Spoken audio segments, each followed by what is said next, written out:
رانا صاحب شکریہ آپ کے وقت کا۔ مختلف مواقع پہ تو حکومت بھی کہتی رہی ہے کہ ایسا رستہ اپنانے والوں سے جس سے امن و امان کو خرابی ہو ان سے مذاکرات نہیں ہوں گے، لیکن اس سے بہت زیادہ تحریک انصاف کا بڑا سخت موقف رہا ہے کہ آپ کی حکومت کو تسلیم نہیں کرتے اور مذاکرات نہیں ہو سکتے۔ ایسا کیا ہوا ہے رانا صاحب کہ مذاکرات کی بات چل نکلی ہے؟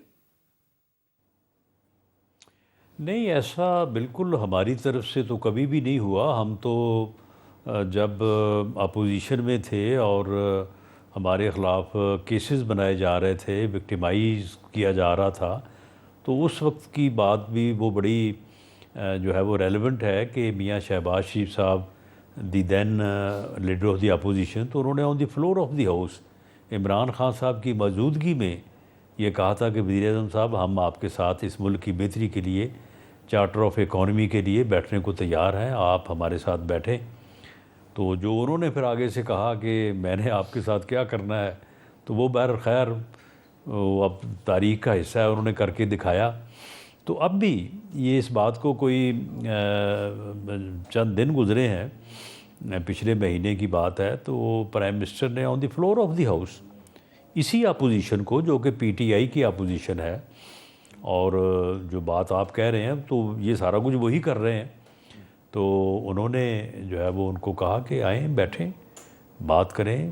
پولیٹیکل ڈائلاگ سے پی ایم ایل این نے کبھی بھی جو ہے وہ انکار نہیں کیا، لیکن اس کے جواب میں بھی انہوں نے کہا کہ جی آپ ہوتے کون ہیں، ہم آپ کے ساتھ کیوں بات کریں، آپ کے تو پلے ہی کچھ نہیں ہے، آپ کے تو پاس ہی کچھ نہیں ہے۔ تو اس کے بعد پھر جو ہے وہ رانا صاحب اب وہ کیسے راضی ہو گئی جو ہے تحریک وہ کرنی انصاف کہ بند وہ کر دی۔ مذاکرات کرے گی آپ کی حکومت سے؟ کیا کسی کے چارج شیٹ ہونے کی خبر آنے کی وجہ سے ایسا ہوا؟ دیکھیں جی، کوئی بھی خبر ہو، سیاسی مسائل پوری دنیا میں جب بھی حل ہوئے ہیں یہ پولیٹیکل ڈائلاگ کے بغیر نہیں ہوئے۔ دیر از نو آپشن کہ آپ اس ملک کے پولیٹیکل معاملات کو ٹیبل پہ بیٹھے بغیر ان کو جو ہے وہ حل کر سکیں، اس کے علاوہ کوئی آپشن ہی نہیں ہے۔ اور یہ جب سیاسی جماعتیں پولیٹیکل لیڈرشپ آپس میں بیٹھتی ہے تو مسائل جو ہیں وہ ریزالو ہوتے ہیں۔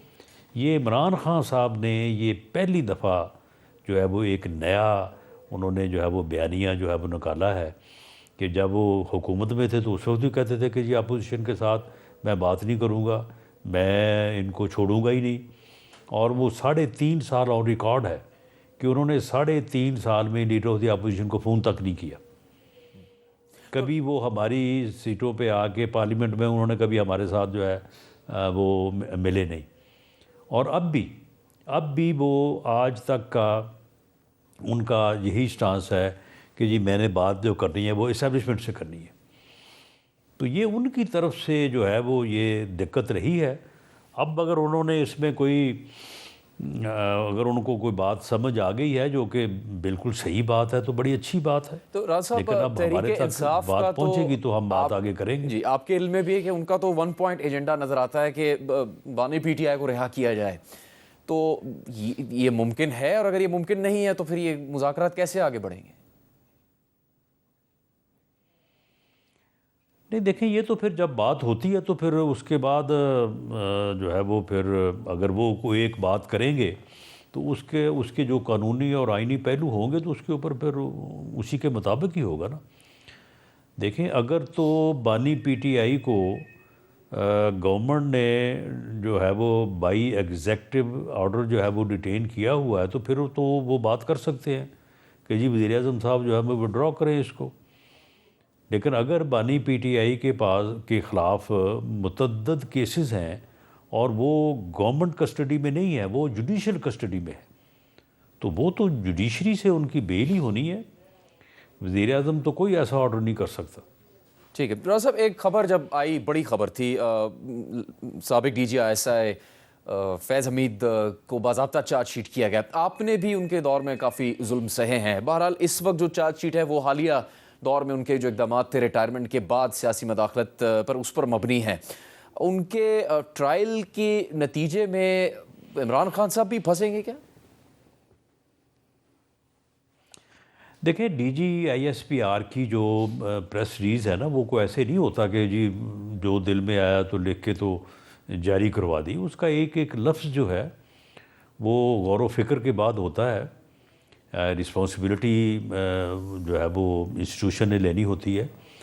تو اس میں تو انہوں نے ابھی جو پریس ریلیز جو ہے وہ جو میں نے دیکھی ہے، تو اس میں تو انہوں نے یہ نہیں کہا کہ عمران خان صاحب کو بھی جو ہے وہ ان کے ساتھ جو ہے وہ ٹرائل یا پروسیکیوٹ کیا جائے گا.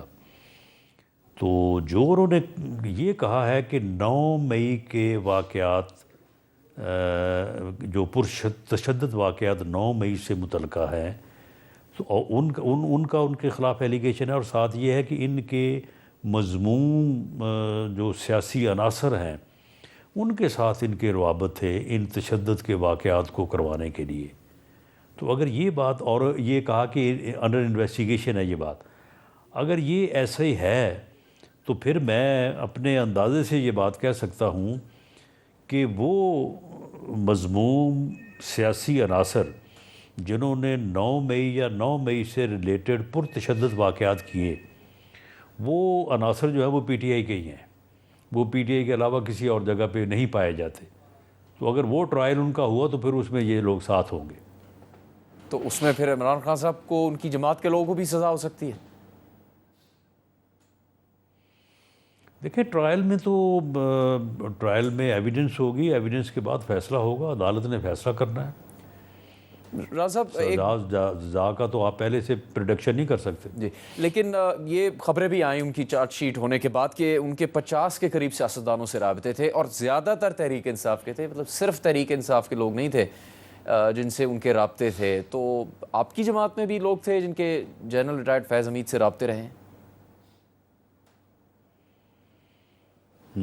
ہو سکتا ہے، لیکن یہ تو ریومرز رہی ہیں اس وقت جب 9 مئی سے پہلے جو پرتشدد واقعات ہوئے ہیں، جو مئی 2022 میں پرتشدد واقعات ہوئے. تو اس وقت تو یہ ریومر تھی کہ یہ ساری چیزیں جو ہیں ان کی جو ڈائریکشن ہے، جو جسے ہدایت کاری کہتے ہیں، تو وہ ساری فیض حمید صاحب کر رہے ہیں.